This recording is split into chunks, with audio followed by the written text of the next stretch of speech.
한박교회 성도님들 반갑습니다. 우리는 이 세상을 살아가며 여러 가지 어려운 일에 직면할 때가 있습니다. 어려운 경제 상황 등은 차치하더라도 때로는 인간관계 문제로, 자녀 문제로, 건강 또는 재정 문제로 괴로워하며 탄식하는 일이 발생합니다. 특히 우리에게 까닭없는 시련이 들이닥칠 때 우리는 이 문제를 어떻게 이해하고 또 어떻게 반응해야 할까요?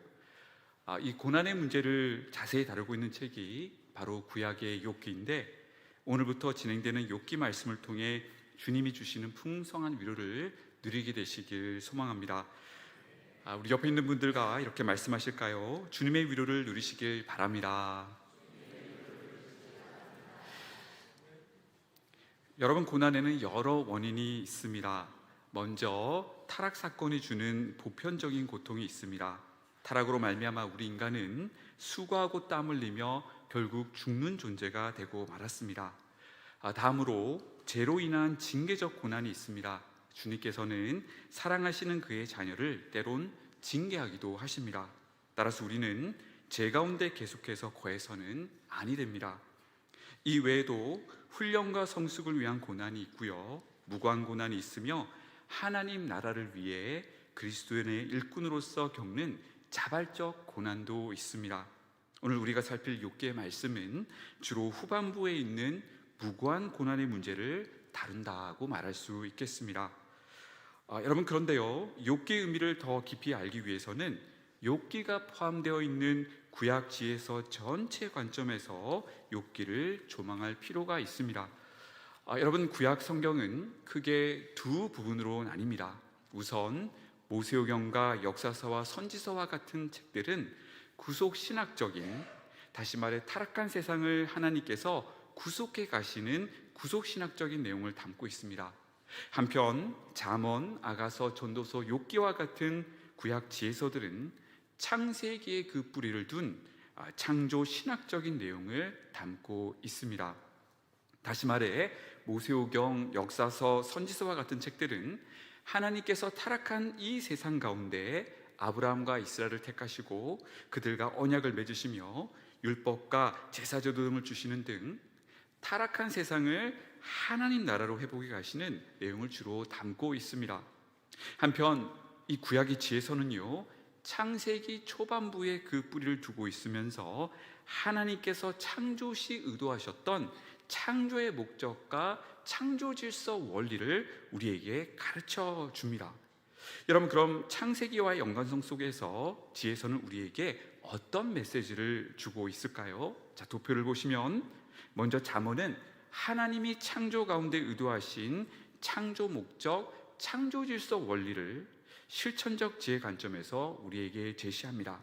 다음으로 아가서는 그 창조 질서 원리 가운데 하나님께서 제정하신 결혼제도, 그리고 그 가운데 부부 사랑의 아름다움을 누릴 수 있는 지혜를 우리에게 선사합니다. 자, 그 다음 책들인 전도서와 욥기는 조금 다른 관점에서, 다시 말해 타락한 현실의 복잡성의 맥락 속에서 그럼에도 불구하고 우리가 창조 질서 원리로 살아가야 할 지혜를 가르쳐 준다라고 말할 수 있습니다. 먼저 전도서는요, 타락 사건으로 인해 우리 인생에 야기된 공허함과 죽음의 문제를 다루면서 그럼에도 불구하고 우리가 창조 질서 원리대로 살아갈 지혜를, 다음으로 욥기는 고난과 득세하는 악의 문제에도 불구하고 그럼에도 불구하고 우리가 변함없이 믿음 가운데 창조 질서 원리대로 살아가야 할 지혜를 제시하는 책인 것입니다. 자, 요컨대 우리는 지혜서를 통해 인생의 사계절 가운데 어떻게 살아가야 할지를 배우게 된다는 것입니다. 먼저 잠언을 통해 일상 가운데 삶의 모든 영역에서 하나님을 경외하며 창조 질서 원리대로 살아갈 지혜를, 그리고 전도서와 욥기를 통해서 삶의 공허함 가운데, 나아가 고난의 문제 가운데 우리가 흔들리지 않고 변함없이 여호와를 경외하는 창조 질서 원리로 살아갈 지혜를 배우게 되는 것입니다. 여러분, 이런 맥락에서요, 우리는 이 욥기를 살피기에 앞서서 먼저 욥기와 긴밀히 연결되어 있는 잠언을 살펴야 하고요, 또 잠언을 고찰하기 위해서는 창세기 초반부의 창조 질서 원리에 관한 내용을 우선적으로 공부해야 합니다. 따라서 오늘 말씀 전반부에서는 창세기 초반부와 잠언을 다루고 중반부부터는 욥기 1장부터 쭉 살피는 순으로 진행을 하려고 합니다. 우리 옆에 있는 분들과 이렇게 말씀하실까요? 준비되셨습니까? 자, 그러면 먼저 창세기 1, 2장이 말하는 창조 질서 원리에 관한 내용을 살피겠습니다.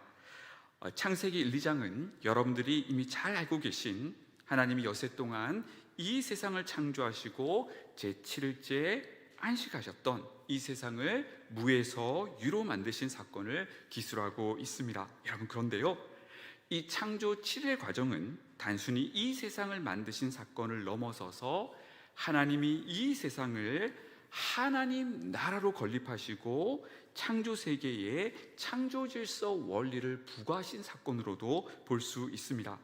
먼저 창세기 1장 1절에서 하나님은 하늘과 땅을 만드시는데 2절은 그 땅이 혼돈과 공허의 상태에 있다라고 말합니다. 이것은 목적과 의미가 결여되어 있는 상태로서 이후 전개되는 창조 7일의 과정을 통해 창조 세계의 목적과 의미 그리고 창조 질서가 구현된다라고 볼 수가 있겠습니다. 여러분, 이것을 뒷받침하는 것이 매일의 창조 가운데 하나님이 보시기에 좋았더라 하는 표현이 반복된다는 것인데요, 이것은 매일의 창조 가운데 창조 세계에 질서가 세워진 것이다 라고 볼 수가 있는 것입니다. 여러분, 이 과정에서 우리가 주목할 것이 제6일째에 하나님이 인간을 지으셨다라는 점입니다. 여러분, 하나님이 피조물 가운데 인간을 제일 마지막에 지으신 것은 우리 인간이 하나님의 창조 계획의 피날레 정점에 있다라는 의미가 될 것 같습니다. 자, 그런데 여기에 한 가지가 더 있습니다. 창세기 1장 26절 28절에 따르면 하나님은 우리를 무엇을 따라서요? 하나님의 형상을 따라 지으셨다라고 말합니다. 성도님들, 한번 여쭤보겠습니다. 우리가 하나님의 형상이란 말의 의미가 무엇일까요? 자, 이 형상은 상 또는 이미지라는 의미로 원래 존재를 반영한다라는 뜻을 지닙니다. 따라서 우리가 하나님의 형상이라고 했을 때 우리는 하나님은 아니지만 하나님을 반영하는 자라는 의미를 가지는 것입니다. 다시 말해서 하나님의 거룩하고 의로운 성품을 따라 하나님이 만드신 이 세상을 관리하고 다스릴 대리 통치자로 우리가 지음받았다라는 것입니다. 여러분, 이것이 바로 우리의 정체성입니다. 우리는 왕적인 존재로서 하나님의 뜻을 이 땅 가운데 실현할 대리 통치자로, 직분자로 지음받았습니다. 우리 모두는 하나님 나라의 왕자들이요 공주들인 것입니다. 하나님은 우리 각자에게 대리 통치자로서의 은사와 재능들을 주셨습니다. 그래서 어떤 분들은 교육계에서, 또 어떤 분들은 법조인으로, 의료인으로, IT 기술자로, 문화예술인 등으로 살아갑니다. 하나님께서 이런 재능을 주시고 각 분야에서 섬기게 하신 것은 다 이유와 목적이 있습니다. 바로 하나님이 창조하신 이 세상을 하나님 뜻대로 관리하고 다스리는 것, 더 쉽게 말하자면 하나님께서 나에게 주신 직종에서, 일터에서 예수님이라면 어떻게 하셨을까라는 마음으로 섬기라는 것입니다. 여러분, 이것이 바로 대리 통치자로 살아가는 것입니다. 여러분, 창세기 1, 2장이 말하는 이 창조 목적과 질서 원리를 다음의 도표같이 다시 정리해 볼 수 있겠습니다. 먼저 하나님과의 관계에 있어서는 우리는 창조주 하나님, 온 세상의 왕이신 하나님을 경외해야 됩니다. 두 번째로 인간과의 관계에 있어서는 하나님의 형상으로 지음받은 동료 인간들을 존중히 여기고 사랑하며 조화롭게 지내야 합니다. 마지막으로 하나님께서 만드신 이 세상에 관해서는 하나님 뜻대로 관리하고 다스리는 대리 통치자의 사명을, 소명을 우리는 감당해야 하는 것입니다. 여러분, 이것이 바로 하나님께서 창조시 의도하셨던 창조질서 원리요, 이것이 온전히 구현되는 상태가 바로 창세기 1, 2장이 의도하고 있는 하나님 나라의 모습이다라고 말할 수 있겠습니다.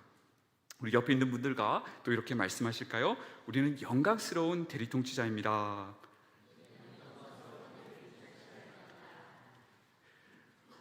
여러분, 사실 이 주제만 하더라도 생각할 점이 참 많지요. 우리가 누구이고 또 무엇을 위해 살아가야 하는 존재인지, 특히 여기 학생분들이 계신데 우리는 왜 학생으로서 열심히 공부해야 되고 또 직장인으로서 성실히 살아가야 하는지가 이 대리통치자의 주제 안에 다 들어가 있는 것입니다. 여러분의 목장에서 기회가 되실 때 이 주제로 나눔을 하면 참 좋을 것 같습니다. 자, 이제 잠언으로 넘어가겠습니다. 잠언은 바로 이 창조 질서 원리를 우리 일상 가운데 적용할 수 있는 실천적 지혜를 선사하는 내용을 담고 있습니다. 여러분, 이것을 잘 보여주는 것이 바로 잠언 8장입니다.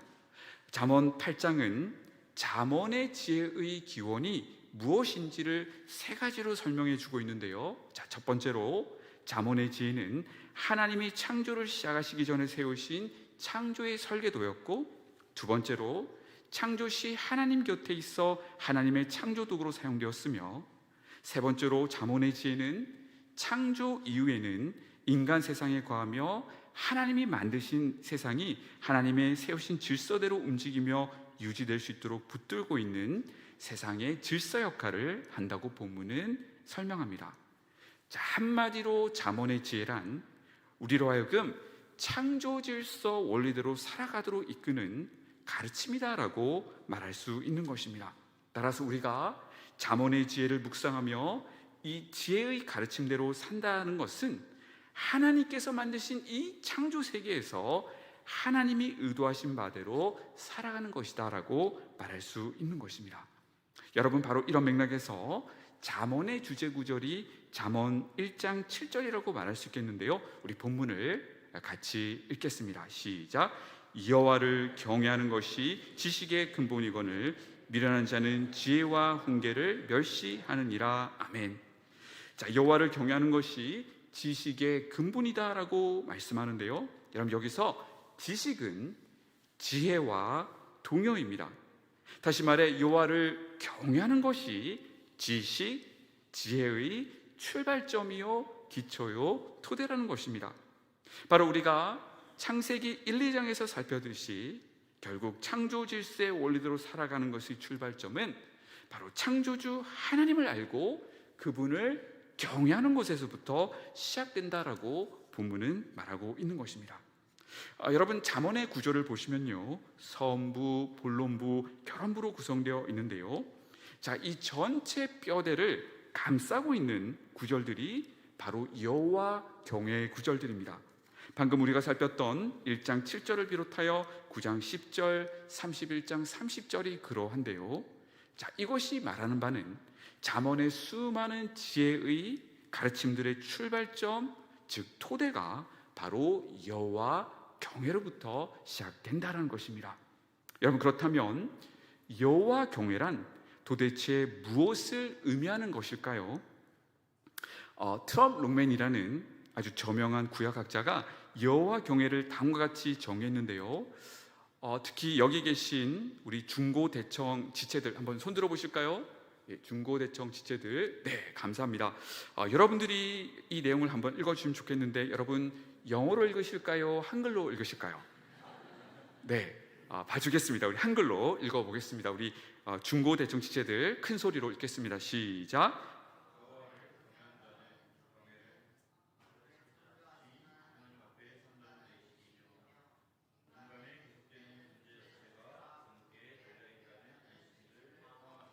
네, 격려의 박수 부탁드립니다. 감사합니다.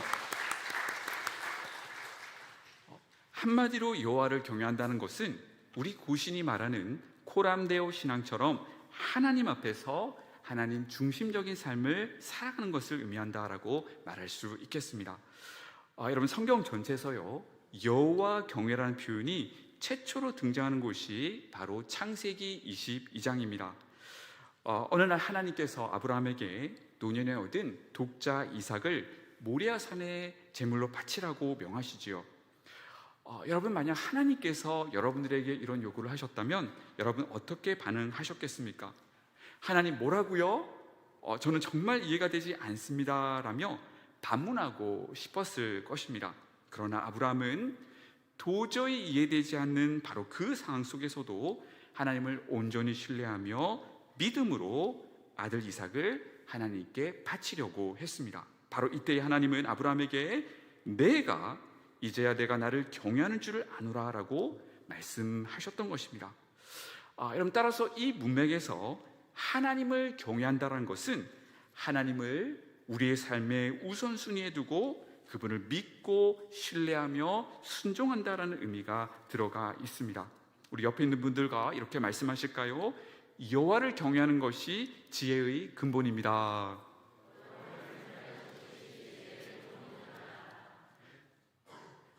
자, 그럼 이런 배경하에서 잠언을 차례대로 살피면 좋겠는데요. 여러분, 먼저 서원부입니다. 잠언 1장부터 9장까지의 서원부는 아버지가 아들에게, 아버지가 자녀에게 여호와를 경외하는 지혜의 길을 걸어갈 것을 초청하는 내용이 나옵니다. 아들아, 사랑하는 아들아, 어리석은 길로 가지 말고 여호와를 경외하는 지혜의 길로 걸어가렴이라고 말입니다.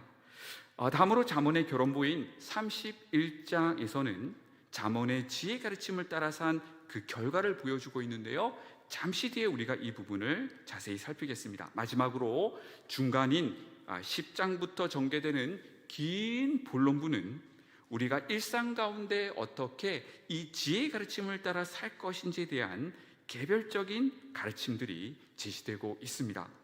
자, 이제 차근차근 이것을 살펴보면요, 먼저 서원부입니다. 자, 잠언 1장부터 9장까지의 서원부는 잠언의 주제 구절인 여호와를 경외하는 것이 지식의 근본이거늘 미련한 자는 지혜와 훈계를 멸시하느니라 라는 이 구절을 바탕으로 두 가지 길을 자녀에게 제시합니다. 하나는 지혜로운 길로서 여호와를 경외하며 잠언의 가르침대로 창조 질서 원리대로 살아가는 것입니다. 또 다른 길은 어리석은 길로서 여호와를 경외하지도 않고 잠언의 지혜를 거부하는 길입니다. 이제 1장 8절부터 9장까지는 자녀가 이 두 가지 선택의 갈림길 속에서 어떤 길을 가야 할지를 아주 구체적으로 제시하고 있는데요. 자, 그 내용을 살펴보면요, 자녀가 아버지의 겉면대로 여호와를 경외하는 이 지혜의 길을 걷게 될 때에 풍성한 삶과 생명의 길을 누리게 된다라고 말합니다. 공평하고 정의로운 삶, 개인적인 건강과 평안, 장수, 행복한 가정관계 등 이런 복을 누린다라고 말씀합니다. 한편 이 길을 거부할 경우에는 멸망의 길이 기다리고 있는데 파멸과 죽음, 재앙과 두려움, 여호와의 저주 등이 기다리고 있다라고 말합니다. 성도님들, 한 가지 흥미로운 점이 있는데요, 잠언 1장부터 9장까지 한 자매, 즉 지혜 숙녀가 반복적으로 등장한다는 것입니다. 혹시 이 자리에 지혜 자매님은 계시지 않으시겠죠? 여러분 오해하지 마시기 바랍니다. 이 지혜 숙녀는 바로 잠언의 지혜를 의인화한 겁니다.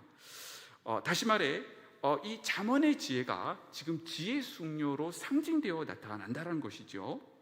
여러분, 이 지혜 숙녀는 결혼하지 않은 숙녀로서 계속해서 젊은 형제들에게 나를 찾으라, 나를 만나라고 초청합니다. 여기서 지혜 숙녀를 찾고 만나고 또 비유적으로 이 지혜 숙녀와 연애하며 결혼한다는 것은 바로 지혜를 따르는, 다시 말해 여호와를 경외하는 창조 질서 원리대로 살아가는 것을 의미합니다. 또 한편 또 다른 자매가 열심히 구애 활동을 벌이고 있는데요, 바로 미련한 여인입니다. 이 미련한 여인은 여호와를 경외하지 않는 잠언의 지혜를 거부하는 것을 상징합니다. 여기 계신 우리 청년부 형제님들, 만약 이 두 자매가 여러분에게 구애 활동을 벌인다면, 그래서 오빠 오늘 내일 저녁에 저와 만나 맛있는 저녁 식사도 하시고 우리 카페에 가서 함께 커피 마시며 교제해요라고 여러분을 초청한다면 여러분은 이 초청에 응하시겠습니까? 여러분, 만약 이 지혜 숙녀와 미련한 여인이 동시에 여러분들에게 구애활동을 벌이고 시간을 내달라고 초청한다면 여러분 지혜 숙녀의 초청에 응하시겠습니까? 미련한 여인의 초청에 응하겠습니까? 우리 청년부 형제님들 대답해 보실까요? 네, 지혜 성녀라고 말씀했다고 믿겠습니다. 네. 여러분 오해하지 마실 것은 이 내용은 여기 계신 청년부 자매님들께도 그대로 적용된다라는 점입니다.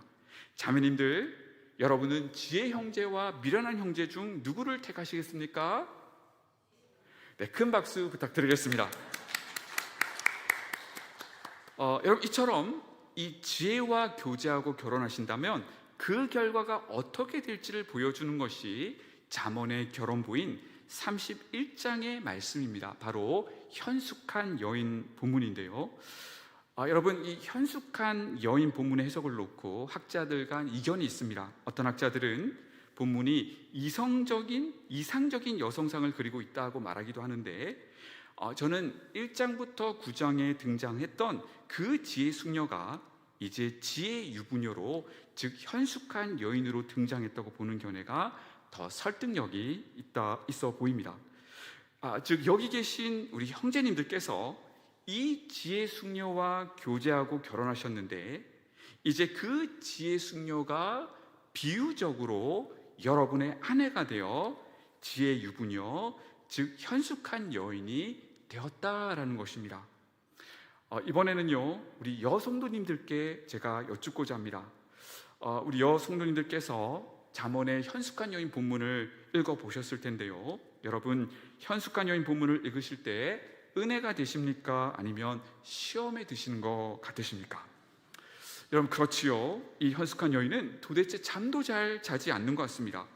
혼자서 가정의 산업을 돌보고 자녀를 다 양육합니다. 자, 그러면 도대체 남편은 뭘 하고 있을까요? 자, 바로 화면에 있는 것이 현숙한 여인 본문의 구조인데요, A에서 F 그리고 A-에서 F-까지가 다 현숙한 여인에 관한 내용입니다.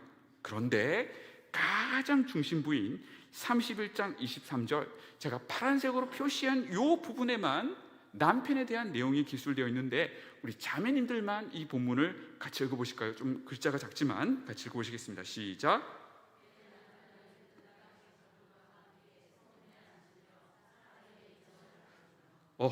아내는 열심히 일하고 있는데 남편은 장로들과 함께 성문에 앉아 있습니다. 여러분 거의 뚜껑이 열리려는 상태이죠. 여러분 그런데 오해하지 마시기 바랍니다. 본문은 남편의 게으름을 의미하는 것이 결코 아닙니다. 바로 이 현숙한 여인으로 말미암아, 다시 말해 이 청년이 바로 그 지혜 길인 이 지혜 숙녀를 택하고 결혼하였기 때문에 결국 이 지혜로 말미암아 그 남편이 명예롭게 된다, 존귀하게 된다는 것을 의미하는 내용인 것입니다. 다시 말해 지혜 숙녀를, 다시 말해 여호와를 경외하며 창조 질서 원리대로 살아가기를 선택한 그 사람은 하나님의 창조 세계에서 잘 되는 복된 인생, 다시 말해 대박난 인생임을 이 구조가 강조하고 있는 것입니다. 창조 질서 원리대로 살아가 하나님의 복을 받으시는 여러분 되시길 소망합니다.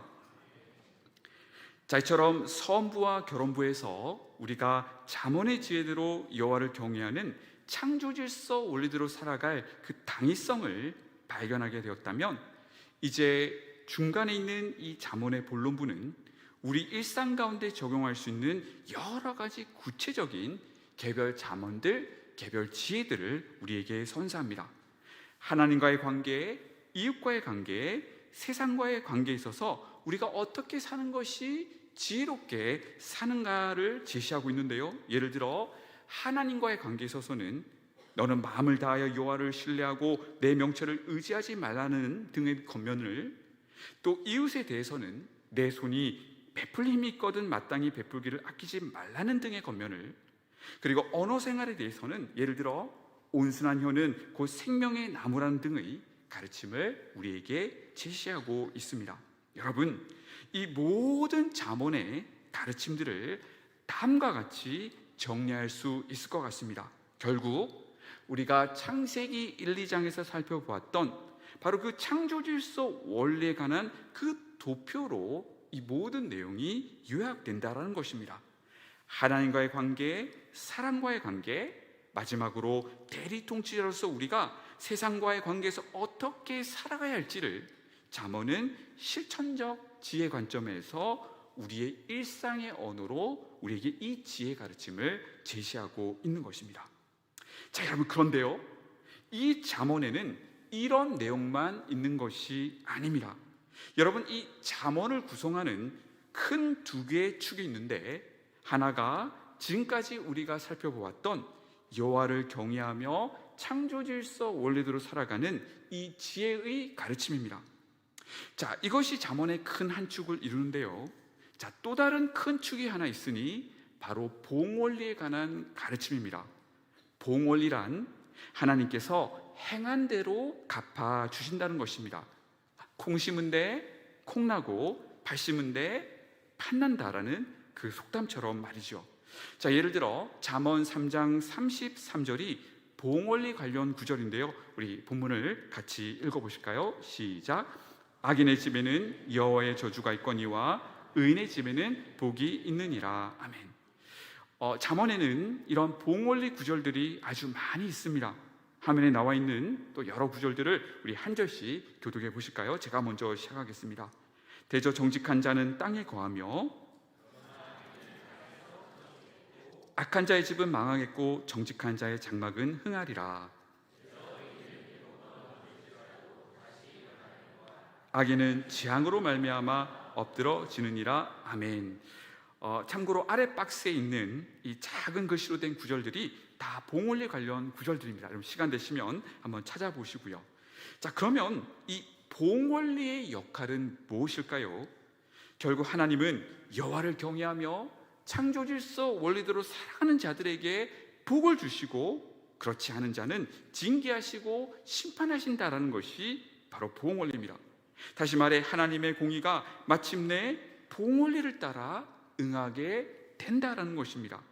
그럼 왜 잠언은 이 두 축, 그러니까 창조 질서 원리에 관한 지혜 가르침과 더불어 봉원리를 함께 제시하는 것일까요? 결국 우리가 이 봉원리의 경고를 받아 지혜 가르침대로 살아 복받는 인생이 되도록 하기 위해서 이 봉원리를 여기에 두었다라고 말하고 있는 것입니다. 즉, 우리가 하나님 경외하기를 거부하고 불순종하여 멸망하는 인생이 되지 말라는 것입니다. 요컨대 이 잠언의 봉원리는 우리로 하여금 지혜를 따라 살아가도록 이끄는 동인 역할을 하는 것을 볼 수 있습니다. 여러분, 무엇보다도요, 이 봉원리는 여호와를 경외하며 믿음으로 살아가는 우리에게 정말 크나큰 위로가 되는 내용입니다. 왜냐하면 이 봉원리는 믿음으로 살아가는 우리가 결국 하나님의 공의를 따라 아주 하나님의 큰 복을 받게 된다는 것을 분명히 말해주기 때문입니다. 다시 말해 이 봉원리는 악인들은 망하고 믿음으로 살아가는 우리가 마침내 잘되고 위로받을 것임을 분명히 알려주는 역할을 하기 때문에 믿음의 여정 가운데 있는 우리에게는 크나큰 위로가 아닐 수 없는 것입니다. 성도님들, 제가 지금까지 이 잠언의 내용을 살피면서 지금 이 설명에 긴 시간을 할애했는데, 바로 이 봉원리의 관점에서 욥기를 이해해야 하기 때문입니다. 여러분, 잠언은 어떤 내용이라고 했습니까? 창조 질서 원리로 살아가는 이 지혜 가르침과 그것을 뒷받침하는 봉원리가 잠언의 큰 두 축을 이룬다고 했었지요. 잠언의 지혜 가르침대로 살게 되면 잘되고, 그것을 거부하면 실패하고 파멸하게 된다는 것을 이 봉원리가 가르쳐 준다라고 했습니다. 여러분, 그런데요, 사실상 우리의 현실은 어떠합니까? 이 지혜 가르침을 따라 살아가는데도 때로는 이해할 수 없는 고난이 우리에게 들이닥칩니다.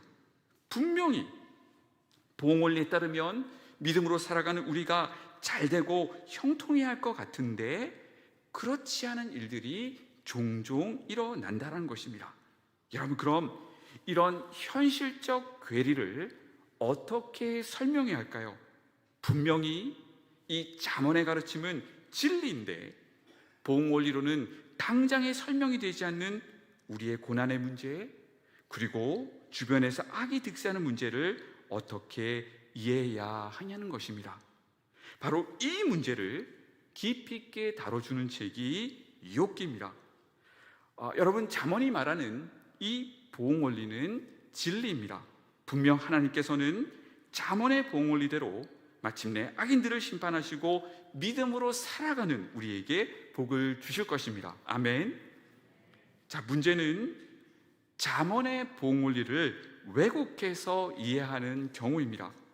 마치 하나님이 당장 의인을 심판하시고 의인은 즉각 형통케 하셔야 한다는 등 잠언의 보응 원리를 기계적으로 마치 칼로 두부 자르듯이 획일적으로 너무 단순하게 적용하는 것입니다.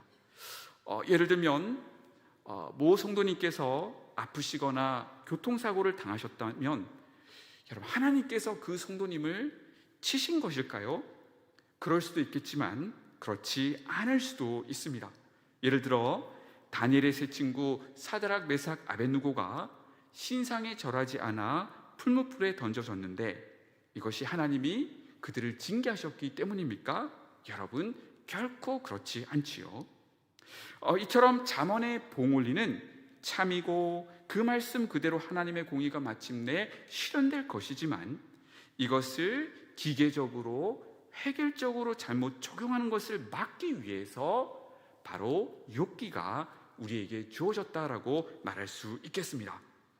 다시 말해서 이 잠언은 마치 기본 교과서처럼 보응 원리에 대한 기본 원리를 우리에게 제시하고 있습니다.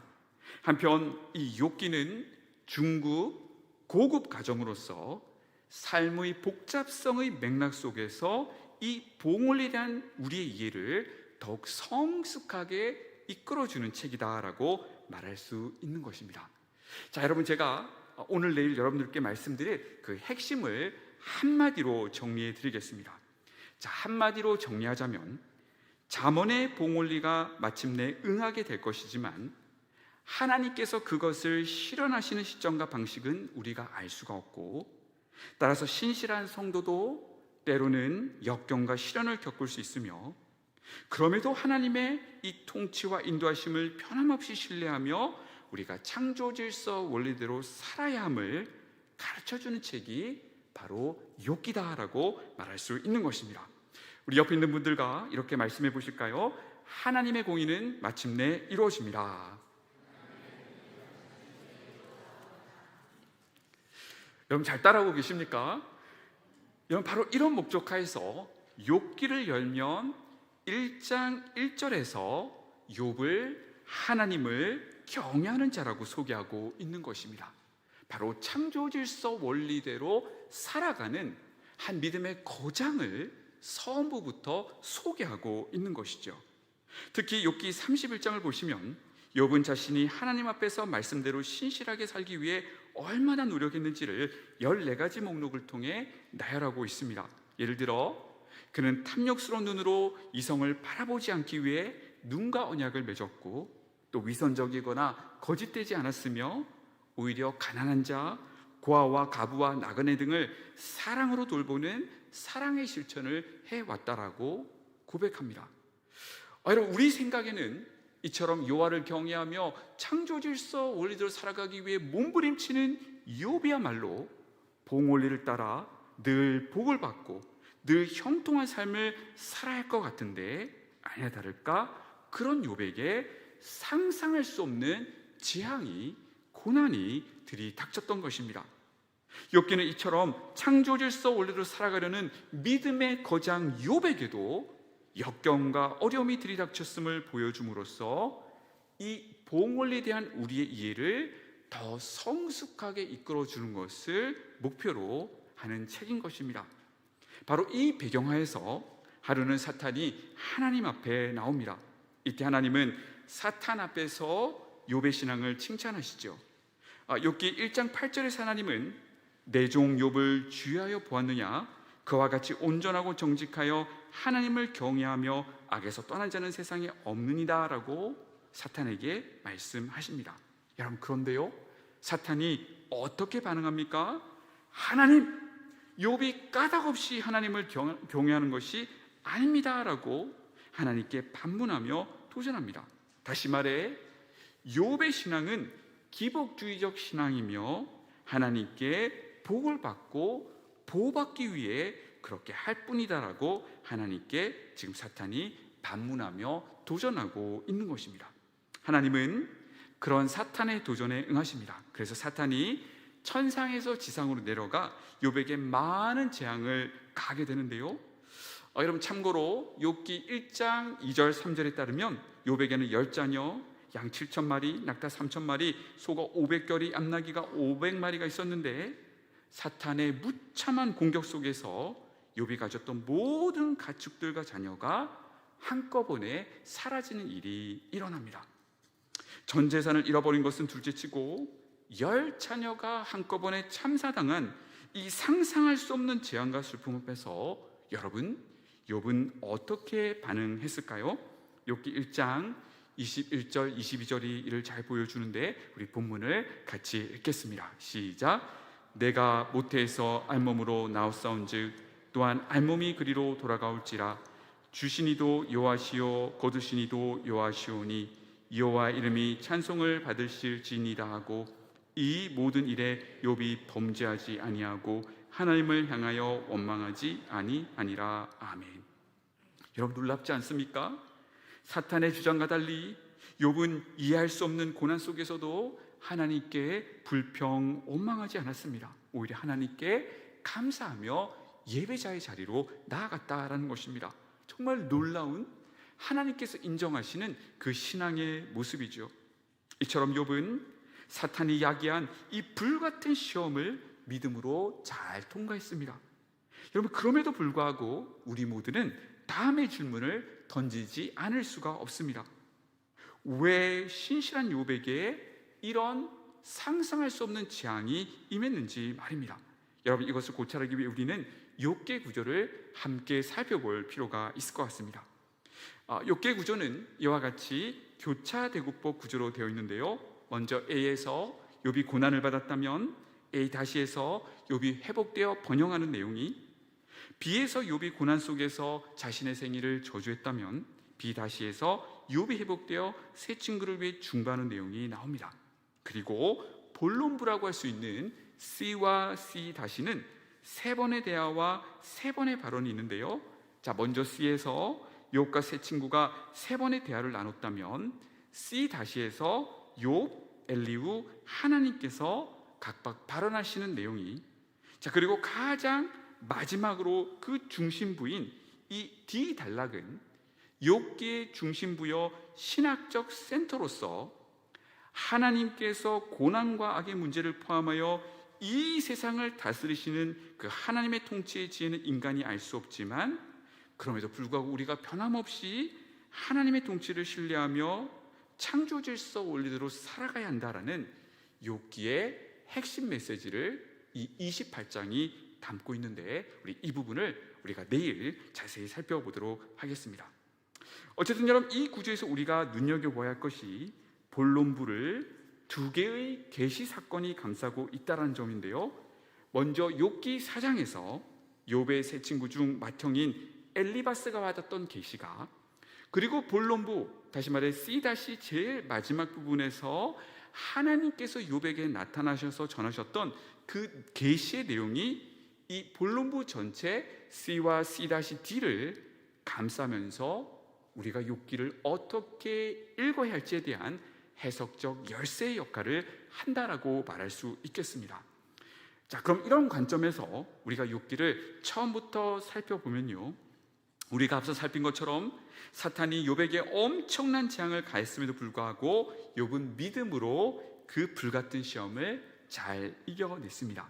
여러분, 흔히들 사탄이 욥기 1, 2장에서 욥에게 재앙을 가한 뒤 이후 이야기 전개에서 사탄이 사라진다고들 생각합니다. 그런데 최근의 연구에 따르면 사탄이 사라진 것이 아니라 스스로를 광명의 전사로 둔갑하여 욥의 세 친구들 중 맏형인 엘리바스에게 사탄이 광명의 전사로 나타나게 됩니다. 그리고 이 어떤 한 거짓 메시지를 엘리바스에게 전하게 되는데, 엘리바스는 이 영적인 존재를 하나님 또는 천사라고 착각하며, 그러면 그렇지, 욥에게 숨겨진 죄가 있어서 하나님께서 욥을 이처럼 치신 것이구나 라는 그릇된 확신에 사로잡히게 되는 일이 일어납니다.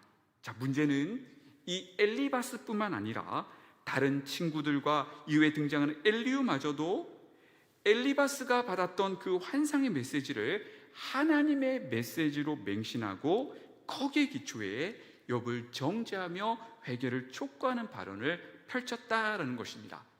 자, 이것을 우리 다시 한번 자세히 살펴보면요, 먼저 욥기 2장에서 욥의 세 친구가 욥에게 엄청난 재앙이 임했다는 소식을 듣고 욥을 위로하기 위해 나옵니다. 그 누구보다도 욥의 신실함과 경건을 잘 알고 있었던 세 친구는 욥에게 임한 그 상상하기 어려운 그 재앙의 상을 목도하며 7일 밤낮 할 말을 잃고 그저 욥을 바라보고 앉아 있을 수밖에 없었습니다. 자, 그런데 어느 날 밤, 비록 욥기 본문은 그 시점이 언제인지를 정확히 말해주고 있지는 않지만 사탄이 스스로를 광명의 천사로 둔갑하여 엘리바스에게 나타나 한 거짓 메시지를 전한 것 같습니다. 자, 이 메시지를 접한 엘리바스는 욥이 욥기 3장에서 탄식 가운데 자신의 생일을 저주하자마자 마치 기다렸다는 듯이 자신이 받았던 그 환상의 메시지를 소개하고 이 환상의 기초에서 욥을 정죄하고 회개를 촉구하게 되는데요, 나아가 다른 친구들과 이후에 엘리후 역시 이 환상에 근거하여 욥을 동일하게 정죄하고 회개를 촉구하는 것을 볼 수가 있습니다. 자, 그러면 엘리바스가 그 환상을 받을 때의 상을 묘사하고 있는 4장 12절부터 16절까지의 말씀을 우리 한 절씩 교독해 보실까요? 제가 먼저 시작하겠습니다. 어떤 말씀이 내게 가만히 이르고 그 간단한 소리가 내게 들렸었나니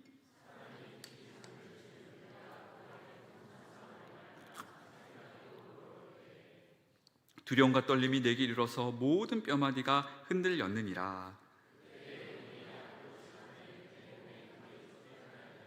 함께 읽겠습니다. 그 영이 서 있는데 나는 그 형상을 알아보지는 못하여도 오직 한 형상이 내 눈앞에 있었느니라. 그때 내가 조용한 중에 한 소리를 들으니, 이런 뭔가 이상합니다. 일반적으로 하나님 또는 천사가 나타나실 때에 하나님이심을, 천사임을 알려주시고 두려워하지 말라라는 메시지를 먼저 주시는데, 자, 이 영적인 존재는 자신의 정체를 철저하게 감출 뿐만 아니라 아주 심한 공포스러운 분위기를 자아내는 것을 볼 수 있습니다. 마치 공포 영화의 한 장면처럼. 여러분, 예전에 나왔던 전설의 고향을 아십니까? 마치 그런 분위기를 지금 이 영적인 존재가 자아내고 있는 것이죠. 자, 14절을 보시면 엘리바스가 그 영적 존재를 대면했을 때 모든 뼈마디가 흔들렸다라고 말하고요, 15절에서는 엘리바스 몸의 모든 털들이 쭈뼛하였다라고 표현합니다. 여러분, 뭔가 이상하지 않습니까? 다음으로 영적 존재가 전한 메시지를 담고 있는 4장 17절부터 21절까지의 말씀을 한 절씩 교독하시겠습니다. 제가 먼저 시작하겠습니다. 사람이 어찌 하나님 앞에서 의롭겠느냐? 사람이 어찌 그 창조신 앞에서 깨끗하겠느냐?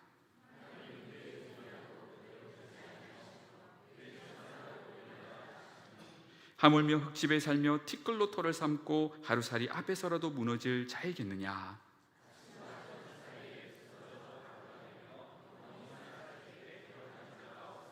함께 읽겠습니다. 장막줄이 그들에게서 뽑히지 아니하겠느냐? 그들은 지혜가 없이 죽느니라.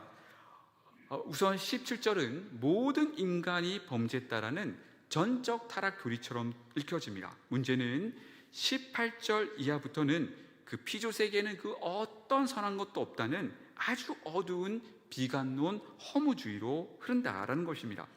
예를 들어 18절에서 하나님은 심지어 천사도 믿지 아니하시고 그들을 미련하다 하신다고 기술하는데, 여러분, 이것은 뭔가 이상한 내용입니다.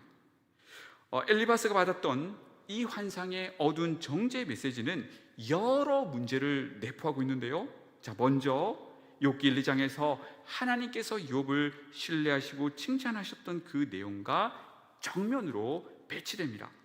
두 번째로 이 환상의 정죄 메시지는 오히려 욥기 1장에서 욥의 신실함을 불신했던 그 사탄의 어두운 발언을 그대로 반영하고 있습니다. 히브리어 원어적으로 볼 때도 1장의 그 사탄의 발언들이 엘리바스 환상의 내용 가운데 그대로 메아리치고 있는 것을 볼 수가 있습니다. 세 번째로 이 환상의 정죄 메시지는 이후에 하나님께서 욥에게 나타나셔서 하셨던 말씀, 다시 말해 피조 세계에 대한 하나님의 사랑과 돌봄, 그리고 욥을 마침내 옳다시는 말씀과도 완전히 상반됩니다. 네 번째 문제점은 만약 엘리바스 환상의 메시지처럼 욥이 범죄했다라고 본다면 하나님이 틀리시는 게 되고 사탄이 옳은 것이 되고 만다라는 것입니다. 이것은 결코 일어날 수 있는 일이 아니지요. 다섯 번째 문제점은 엘리바스의 환상과 본론부 제일 마지막에 있는 하나님의 말씀의 경험의 특성과 드러난 메시지를 비교할 때 먼저 엘리바스 환상의 영적 존재는 자신의 정체를 철저히 숨기고 욥을 향해 어두운 정죄 메시지를 바라는 반면 하나님은 오히려 하나님이심을 드러내시고 욥에게 응답하시고 깨우쳐 주시고 위로해 주시는 분으로 나타나는 것입니다. 이런 점에서 엘리바스 환상의 영적 주체는 하나님 또는 천사가 아니라 사탄일 가능성이 매우 큰 것입니다.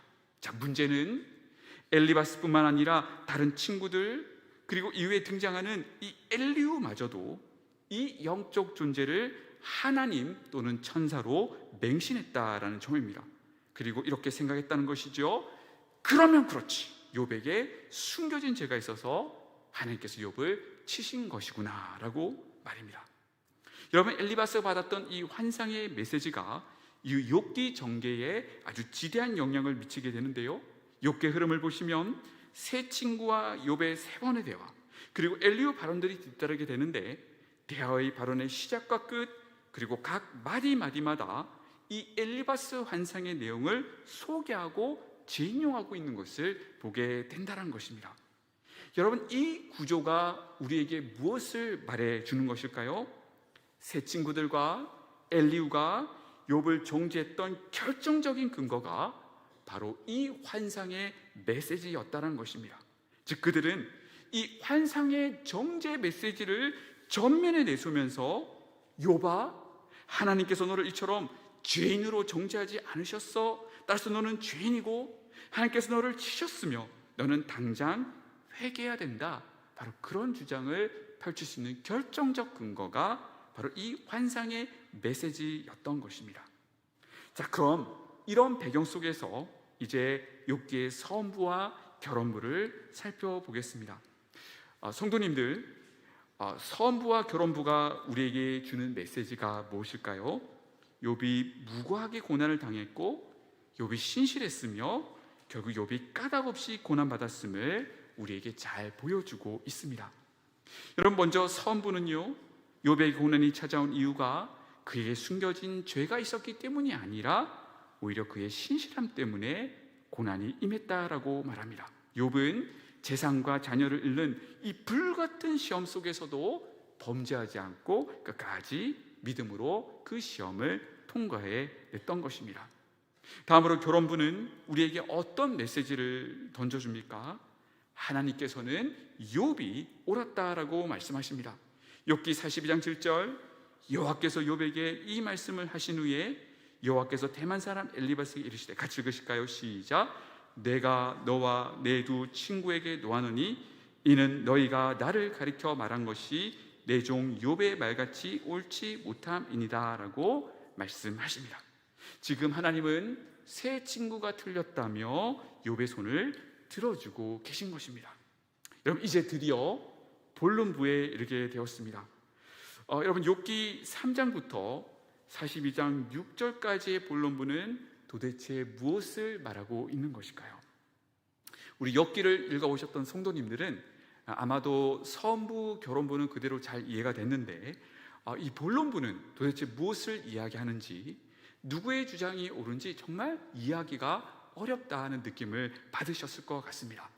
이제 지금부터 제가 전개하는 약 30분 정도의 이 말씀을 잘 집중하시면 이 내용을 잘 이해하실 수가 있는데, 졸지 않고 끝까지 집중하시는 성도님들만 본론부의 깊은 내용을 발견해 되실 줄 믿습니다.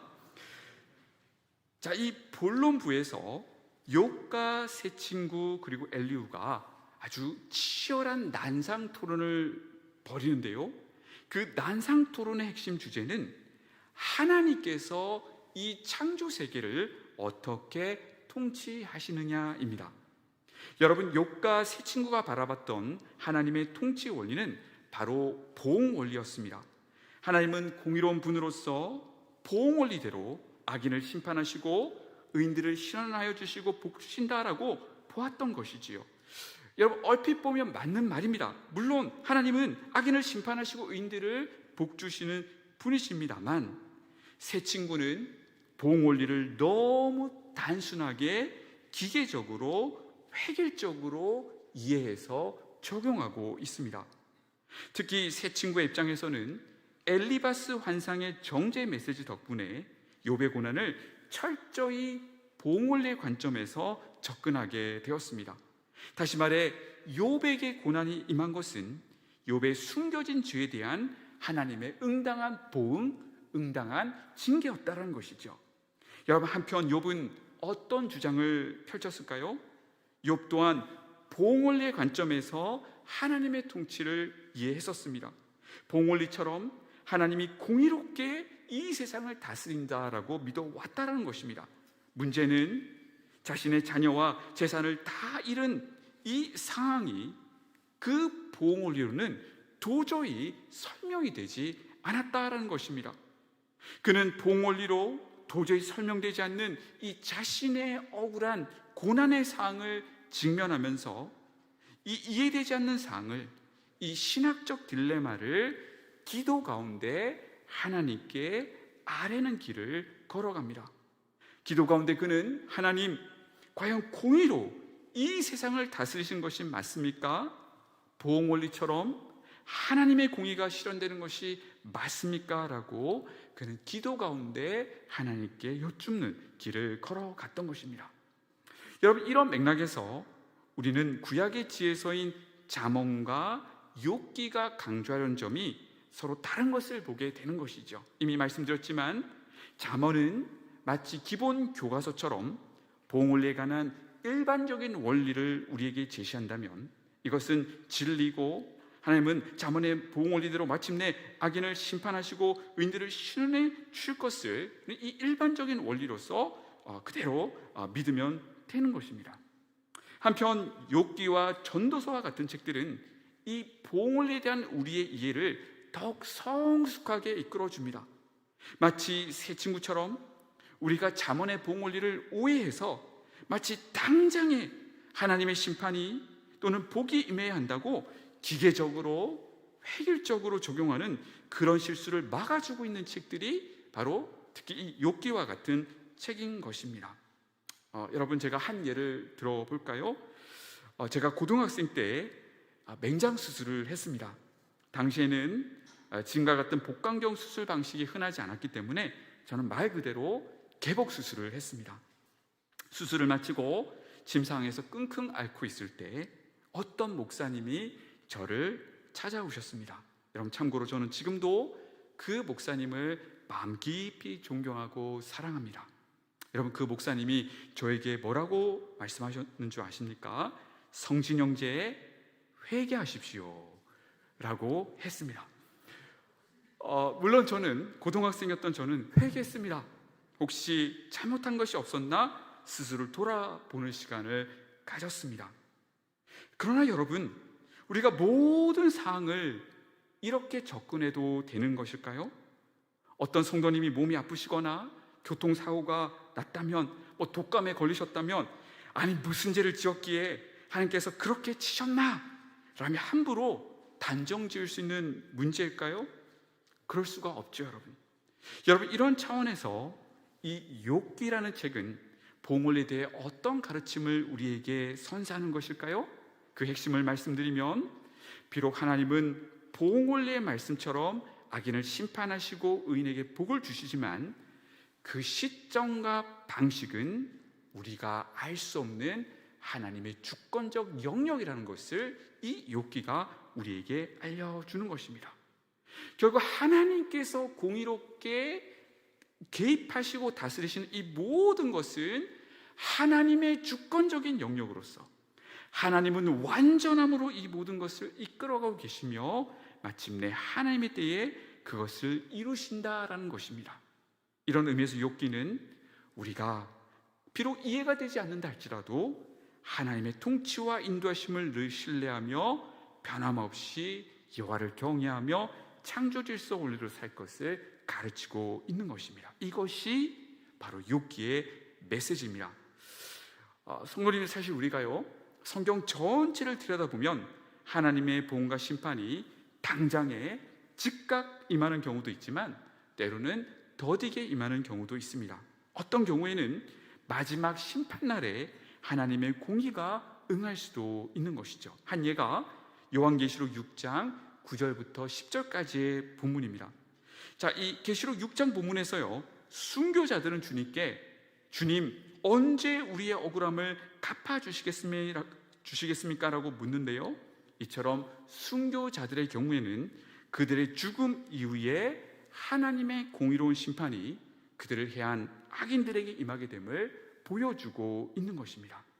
언제 어떻게 하나님께서 공의를 실현하시는가는 전적으로 하나님의 주권적 영역이라는 것입니다.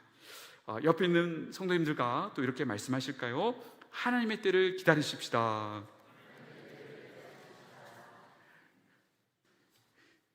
자, 그럼 이런 맥락 속에서 이제 본론부를 자세히 살펴보려고 합니다. 먼저 욥기 3장입니다. 욥기 3장에서는요 욥이 자신의 생일을 저주하는데 성도님들 충분히 이해가 가는 대목이지요. 어떤 부모님이 한 자녀도 아닌 10자녀를 한꺼번에 잃었는데 차라리 내가 태어나지 않았다면 좋았겠다라고 말하지 않을 부모가 어디 있겠습니까? 충분히 이해가 가는 대목입니다. 자, 그런데 이 욥의 깊은 탄식의 이면에는 그가 그동안 믿어왔던 하나님의 공의체계, 다시 말해 보응원리, 보응신학에 기초한 자신의 신앙이 완전히 무너졌음을 표출하고 있는 것을 볼 수 있습니다. 왜냐하면 하나님 앞에서 말씀대로 신실하게 살려고 노력했던 욥이 악인의 운명에 처했기 때문입니다. 이를 욥은 창조 질서가 무너져 내린 것으로 표현합니다. 다시 말해 하나님은 이 세상을 창조하셨을 때에 이 창조 세계를 떠받치고 있는 공의체계의 도덕적 질서가 바로 보응원리라고 욥은 믿어왔습니다.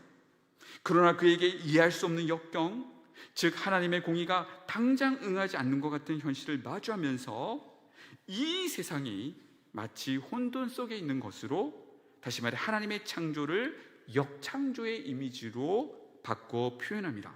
그래서 예를 들면 창세기 1장에서 하나님이 빛이 있으라 하셨다면 욥은 욥기 3장에서 그 빛이 없었더라면 이라고, 창세기 1장에서 하나님이 해와 달 별들을 통해 징조와 계절을 이루게 하셨다면 욥은 욥기 3장에서 그 날수와 달수에 들지 않았더라면 이라고, 창세기 1장에서 하나님이 생육하고 번성하여 땅에 충만하라라고 말씀하셨다면 욥기 3장에서 욥은 태에서 죽어 나오지 않았더라면 이라고, 그리고 창세기 2장에서 하나님이 창조 안식을 하셨다면 욥은 욥기 3장에서 태에서 죽었더라면 평안히 안식하였을 것이다 라고 말하며 이 창조 세계가 혼돈 속에 있다라고 지금 묘사하고 있는 것입니다.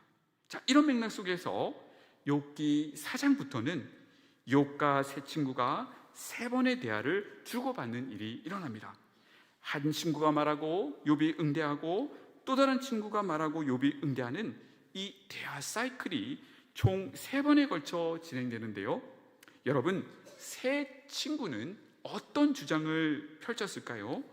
한마디로 요약하면 그들은 엘리바스 환상에 기초해서 욥아, 너의 고난은 바로 숨겨진 죄 때문이야, 회개해 라는 주장을 펼쳤습니다.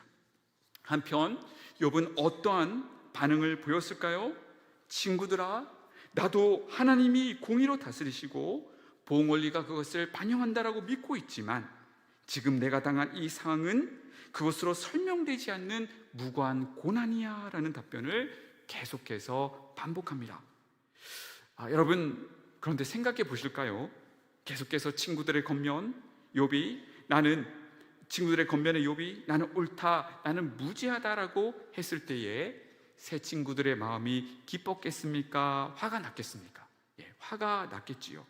그래서 첫 번째 대화주기에서는 새 친구들이 그래도 목회적인 부드러운 겉면을 욥에게 하게 된다면 욥이 계속해서 자신이 옳다라고 하자 두 번째, 세 번째 대화주기로 가게 되면 새 친구들이 몹시 화가 나서 욥을 아주 신랄하게 정죄하는 것을 보게 되는데, 우리 이 흐름을 함께 추적해 보도록 하겠습니다.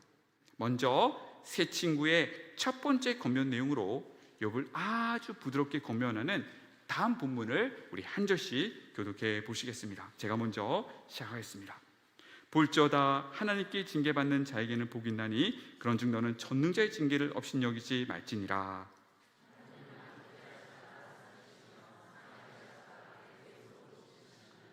6가지 환난에서 너를 구원하시며 7가지 환난이라도 그 재앙이 내게 미치지 않게 하시며. 8장입니다. 또 청결하고 정직하면 반드시 너를 돌보시고 내 의로운 조소를 평안하게 하실 것이라. 심히 창대하리라. 여러분 어떻습니까? 아주 부드러운 목회적 겉면의 느낌이 드시지 않습니까? 특히 8장 7절 내 시작은 미약하였으나 내 나중은 심히 창대하리라는 말씀은 우리 개업하시는 성도님들께 흔히 선물하는 액자의 단골 성구 구절이기도 한데요. 여러분 이 표현의 의미가 무엇일까요? 정말 앞으로 사업이 잘 된다는 것일까요? 죄송하지만 아닙니다.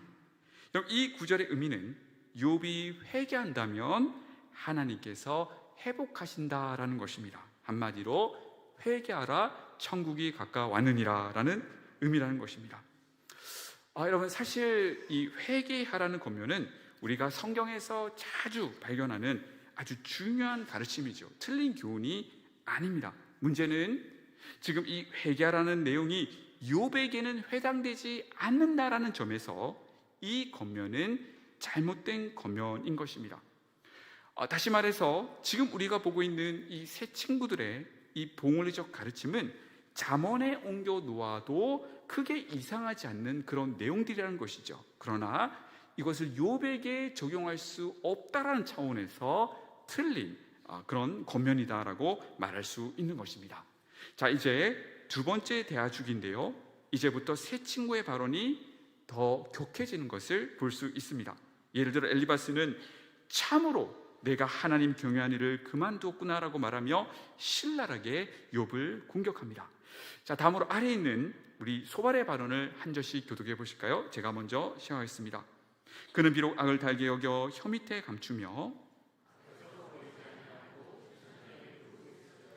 그의 음식이 창자 속에서 변하며 뱃속에서 독사의 쓸개가 되느니라.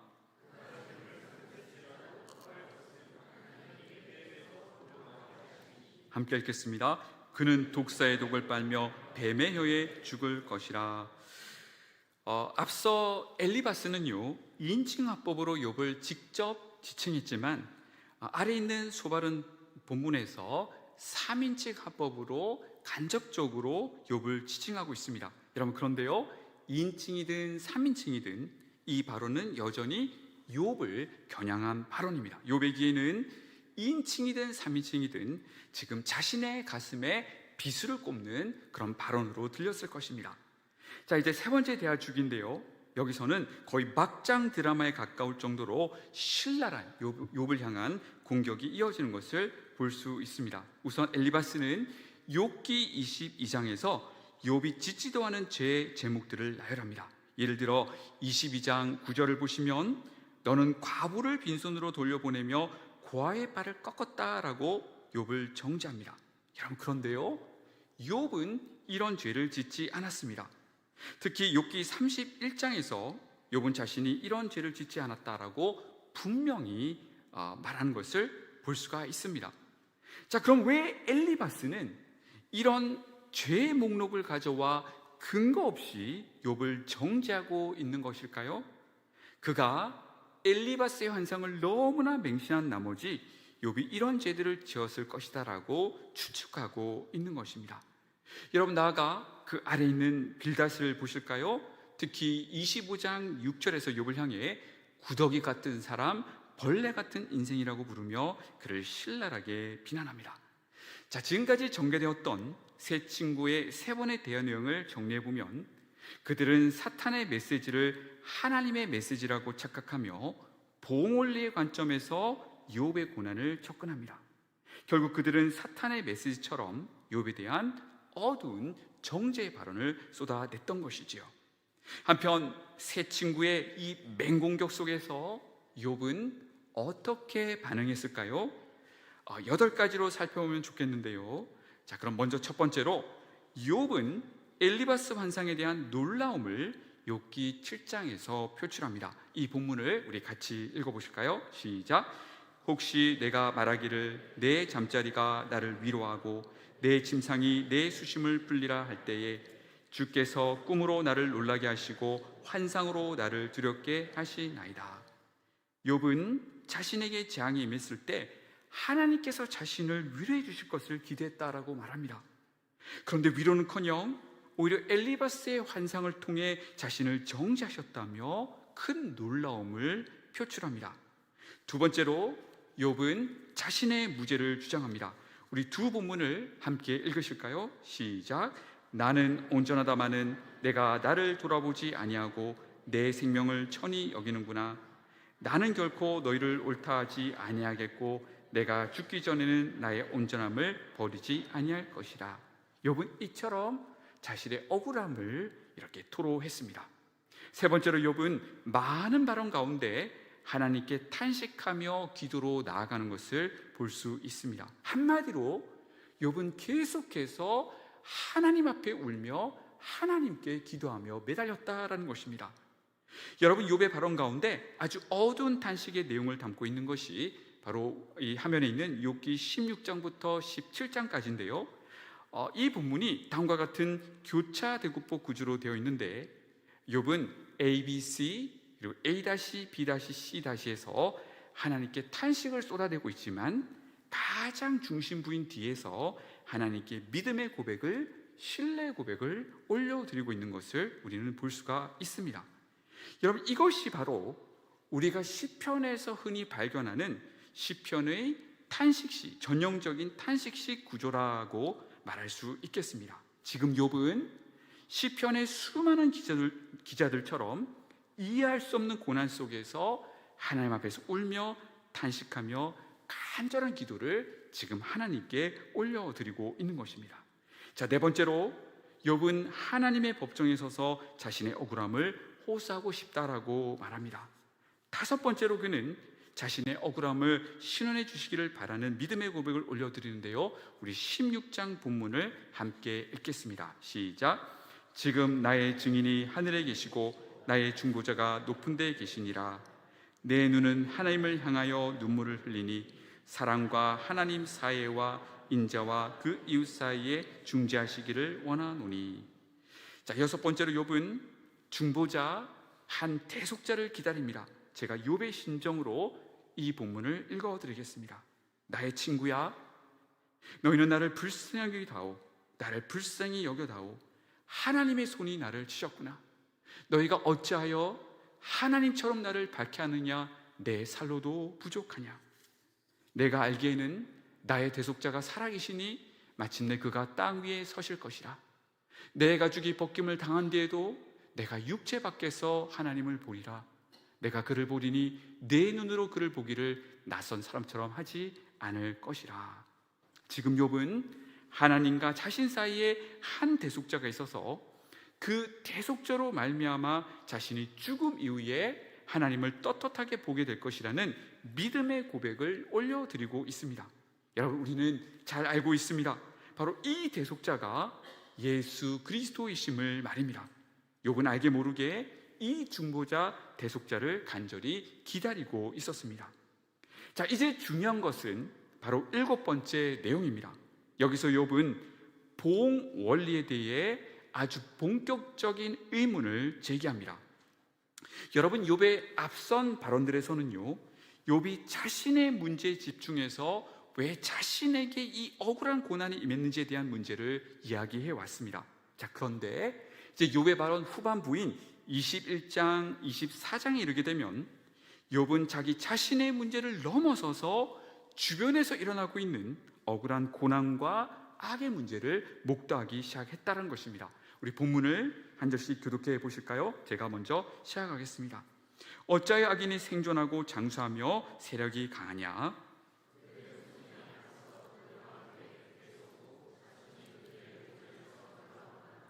그들의 날을 행복하게 지내다가 잠깐 사이에 수월에 내려가느니라. 24장입니다.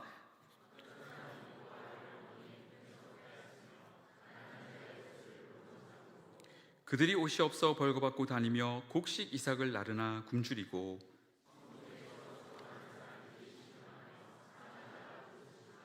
하나님이 그들의 참상을 보지 아니하시느니라. 욥은 악인이 잘 되는 것 같고 가난한 자, 약한 자들이 억울하게 고난받는 그 현실을 하나님이 그대로 방치해 두신 것 같다라고 말합니다. 여러분, 어떻게 보면 이것이 오늘날 우리가 경험하는 현실 세계의 모습이지 않습니까?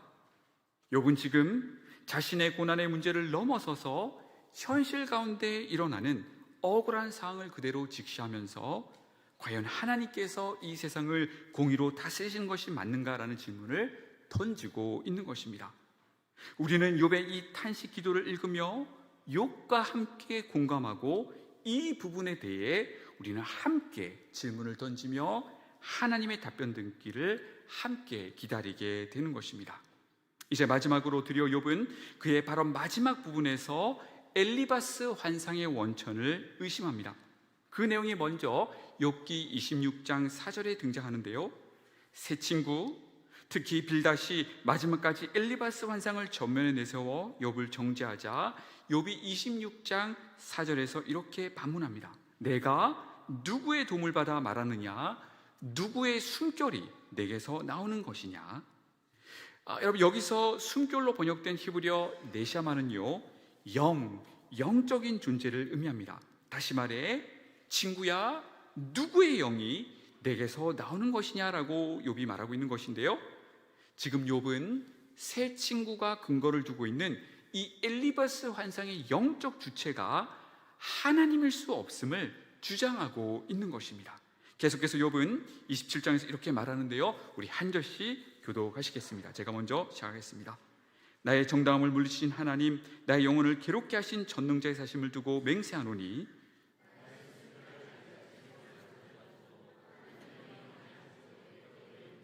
함께 읽겠습니다. 결코 내 입술이 불의를 말하지 아니하며 내 혀가 거짓을 말하지 아니하리라. 욥은 말합니다.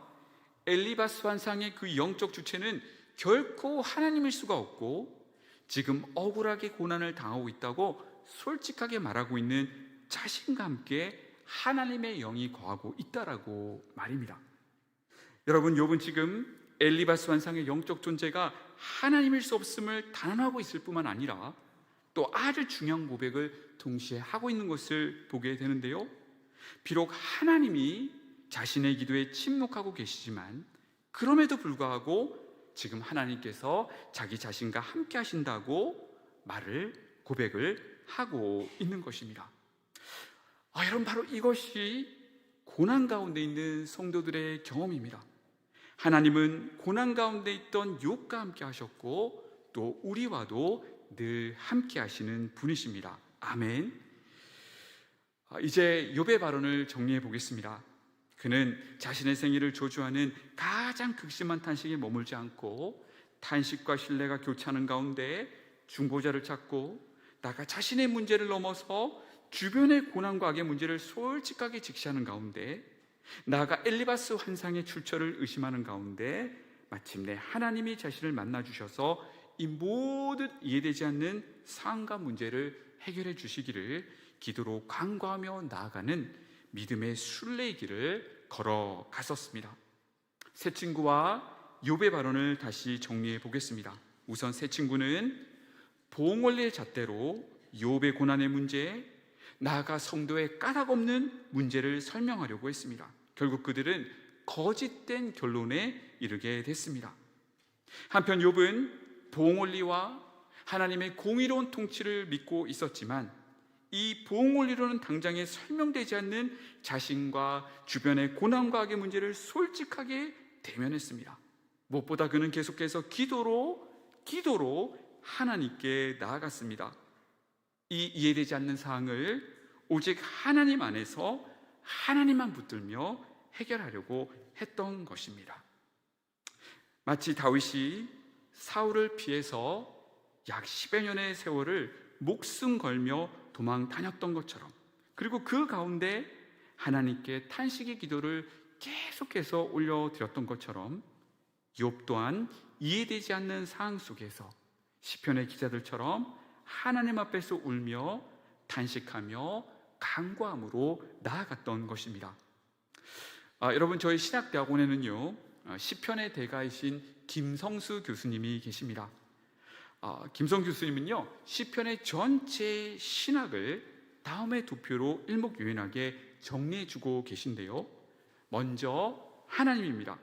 그분은 지존하신 왕으로서 온 세상의 왕이십니다.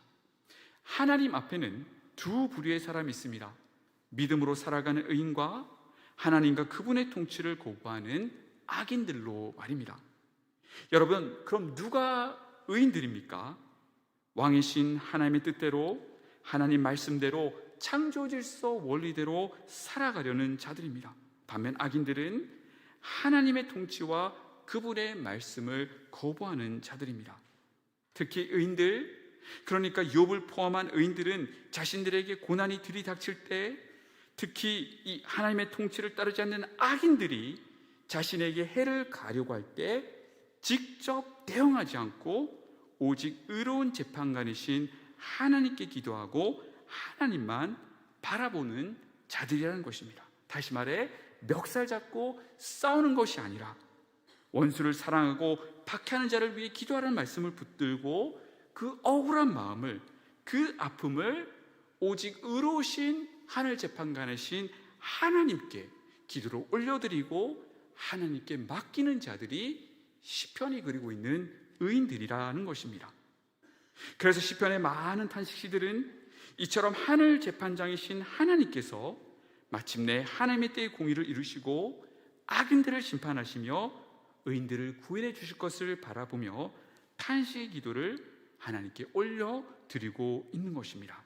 여러분, 우리 또한 욥처럼 시편 기자들처럼 공경 속에서 하나님만 경외하며 그분을 붙들고 나아가야 하지 않겠습니까? 사랑하는 성도님들, 우리는 오늘 하나님을 경외하며 창조 목적대로 믿음으로 살아가기 위해 애썼던 욥에게 까닭없는 고난이 임했음을 함께 살폈습니다. 그는 재산과 자녀를 다 잃고 죄인 취급받는 상상할 수 없는 고난의 나락에 떨어졌습니다. 이것은 비단 욥의 이야기일 뿐만 아니라 우리의 이야기일 수도 있습니다. 타락한 세상을 살아가는 우리는 언제나 유사한 고난 가운데 처할 수 있습니다. 여러분, 여기서 중요한 것은 고난 가운데 우리가 어떻게 반응하느냐입니다. 욥이 재산과 자녀를 다 잃는 상황 속에서도 주신이도 여호와시오 취하시도 여호와시오니 여호와 이름이 찬송을 받으실지니다 라고 믿음의 고백을 올려드렸던 것처럼, 나아가 계속해서 하나님 앞에서 울며 하나님께서 응답해 주시고 해결해 주시기를 간구했던 것처럼 우리 또한 하나님을 신뢰하며 기도로 나아가야 하는 것입니다. 이 두 가지, 곧 어떤 경우에도 하나님의 통치와 인도하심을 신뢰하는 것, 그리고 어떤 어려움 속에서도 하나님을 의지하며 기도로 나아가는 것, 이것이 믿음의 성도가 걸어갈 길임을 욥기는 우리에게 교훈하고 있는 것입니다. 아멘.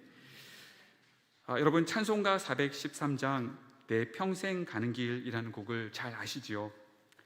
이 곡은 1870년대 변호사이자 독실한 신자이며 장로님이었던 호레이쇼 스페포드가 작사한 곡입니다.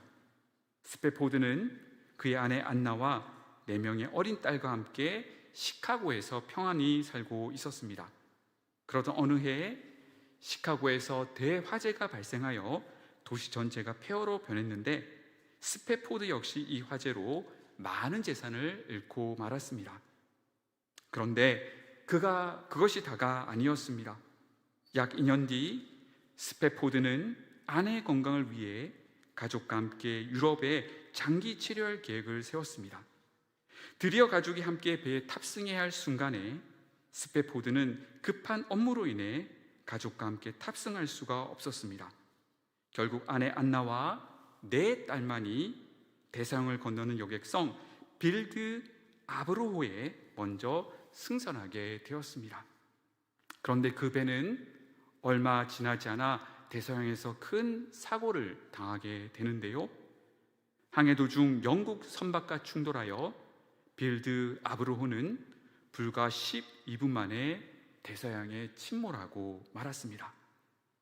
가까스로 아내 안나는 구조되었지만 안타깝게도 4딸은 모두 목숨을 잃고 말았습니다.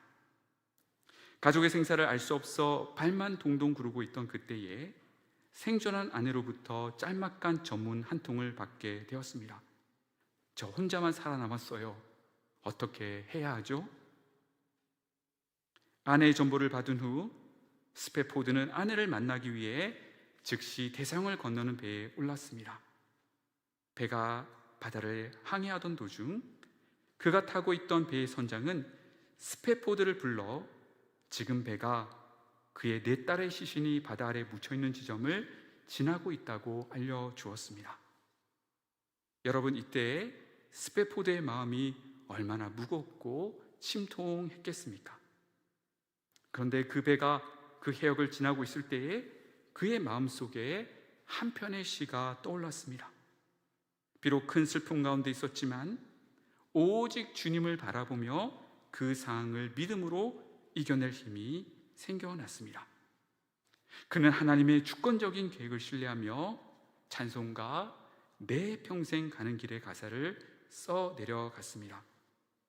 한 번은 스페포드가 아내 이복 동생인 레이첼에게 다음과 같은 편지를 썼다고 합니다.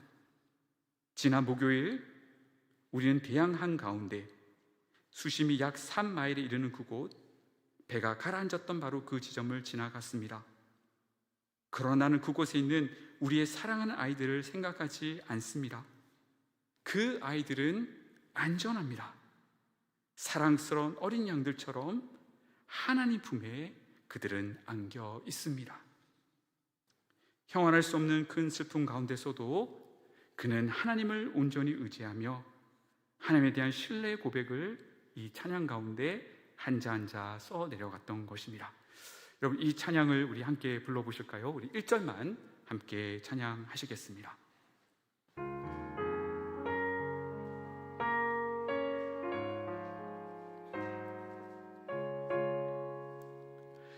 내 평생에 가는 길 순탄하여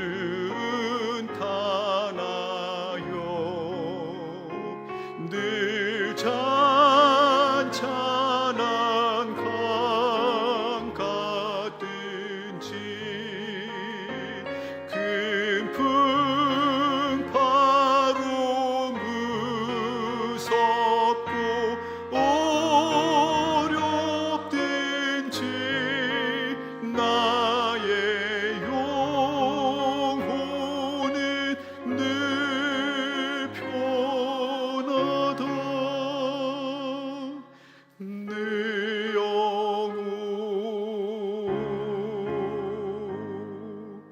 평안해.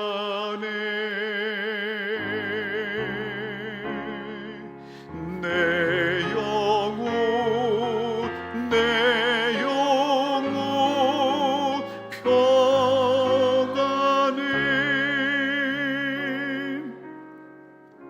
사랑하는 성도님들, 이해되지 않는 고난의 한복판에 있으십니까?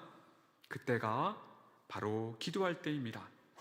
오직 신실하신 하나님 아버지를 신뢰하며 그분 앞에서 울며 위로받으며 그분의 때를 온전히 기다리는 저와 여러분 되시길 소망합니다. 우리 마지막으로 야고보서 5장 11절 말씀을 함께 읽겠습니다. 시작.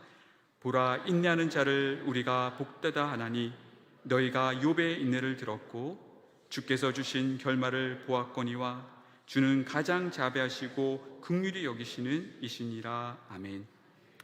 우린 드디어 하나님께서 욥의 기도에 응답하시고 욥이 위로받는 아름다운 결말을 보게 될 것인데, 이 부분은 내일 함께 살피도록 하겠습니다. 기도하시겠습니다.